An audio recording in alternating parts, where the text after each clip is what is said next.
সিংহাসনে বসল রাজা, বাজল কাঁসর ঘণ্টা, ছটফটিয়ে উঠল কেঁপে মন্ত্রী বুড়োর মনটা।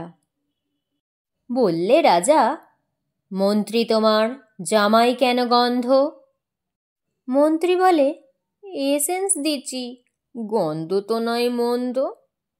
রাজা বলেন, ভালো মন্দ দেখুক সুকে বদ্যি। বদ্যি বলে, আমার নাকে বেজাই হলো সর্দি। রাজা হাঁকেন, বোলাও তবে রামনারায়ণ পাত্র। পাত্র বলে, নস্যি নিলাম এক্ষুনি এই মাত্র। নস্যি দিয়ে বন্ধ যে নাক, গন্ধ কোথায় ঢুকবে? রাজা বলেন, কোটাল তবে এগিয়ে এসো শুঁকবে। কোটাল বলে, পান খেয়েছি মশলাটাতে কর্পূর, গন্ধেটারি মুন্ড আমার এক্কেবারে ভরপুর। রাজা বলেন, আসুক তবে শের পালোয়ান ভীম সিং।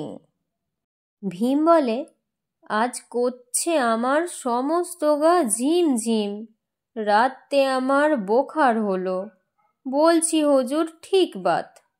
বলেই হলো রাজসভাতে চক্ষু বুঝে চিৎপাত। রাজার শালা চন্দ্রকেতু তারেই ধরে শেষটা বলল, রাজা তুমি না হয় করো না ভাই চেষ্টা।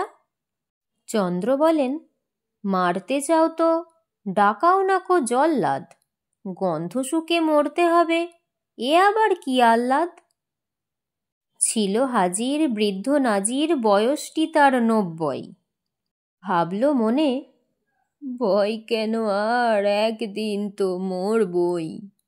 সাহস করে বললে বুড়ো, মিথ্যে সবাই বকছিস, শুকতে পারি হুকুম পেলে এবং পেলে বকশিস।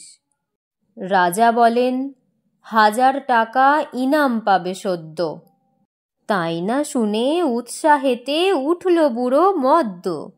জামার পরে নাক ঠেকিয়ে শুকলো কত গন্ধ, রইল অটল দেখল লোকে বিস্ময়ে বাক বন্ধ।